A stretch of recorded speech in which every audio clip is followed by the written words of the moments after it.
Hello guys, Great Brawl Stars here, and I'm going to be talking about how I fish my Piper T rank 30 and Duo Showdown. And off the bat, you're definitely going to want to get as many power cubes as you can. So make sure to destroy the ones near you before moving up to the middle, obviously.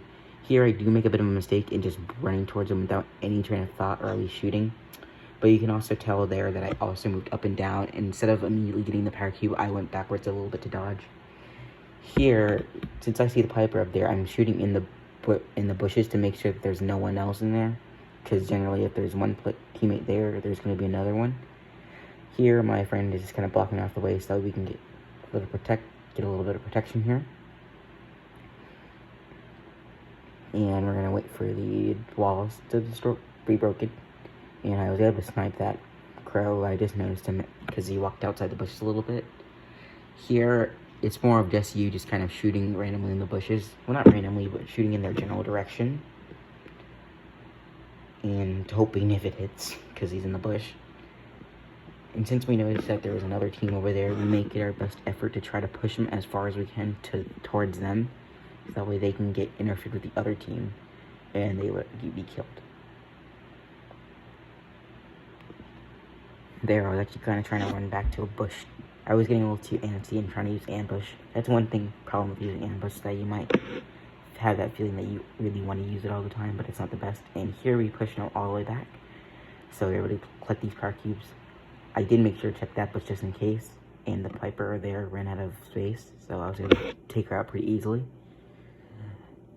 And then the Piper up there, and there's a Shelly right there, which is literally just a pretty easy takedown for us. And that's pretty much going to wrap it up for this game, which is the only game I recorded. I've recorded a few more, but that's really about it. Matchups to avoid are going to be like spikes. Well, not really necessarily spikes, but like crows and stuff like that. And especially when you're near bushes and stuff, you might want to be careful of like bulls and stuff in the bushes. So you're going to want to make sure to check the bushes every now and then. In duos, it's a bit easier because you have a teammate that can also help you check, but if you're playing solos, which I did play a bit of solos, it's going to be a lot harder for you. There's a bunch of 50-50 matchups for Piper as well.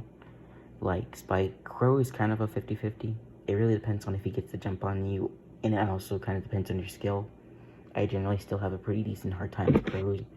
And if you're kind of wondering why my Piper is 1001 and 1000 now, and what it used to be 1001, it's because we tried playing a little bit more. We ended up winning twice, and we ended up losing, getting 5th place, which, once you get 5th place, you lose 11, which completely knocked me all the way down to 1000. So we kind of gave up on that. But anyways, that's going to wrap it up for this. So thank you, and those are a few tips on Piper and Duo Showdown.